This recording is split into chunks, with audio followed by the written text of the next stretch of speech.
দুলীয়াজানৰ oil India লিমিটেডৰ যি ৰাস্তা পথত অইল ইণ্ডিয়া লিমিটেডে 3D লাইটৰ ব্যৱস্থা কৰিছে।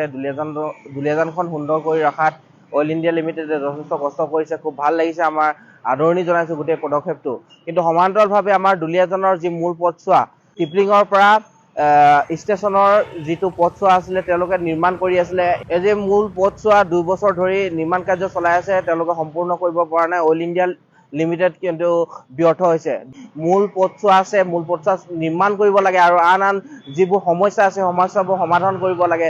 আৰু এই চেগতে এটা কথা ক'ব যে কিছুদিনৰ আগতে অৰণ্য মানৱ যাদৱ পায়ংদেৱ দুলীয়াজানত উপস্থিত হৈ তেওঁ গছ ৰোপণ কাৰ্যসূচীত অংশগ্ৰহণ কৰিছিলে। তেতিয়া তেওঁ এটা কথা উল্লেখ কৰিছিলে যে মানুহে গছ নুৰুলেও কিন্তু গছ কাটিব নালাগে। সমান্তৰালভাৱে অইল ইণ্ডিয়া লিমিটেডে যি 3D লাইট ব্যৱস্থা কৰিছে তাৰ ক্ষেত্ৰত কিন্তু বহুতো গছ গছনি কটা পৰিলক্ষিত হৈছে।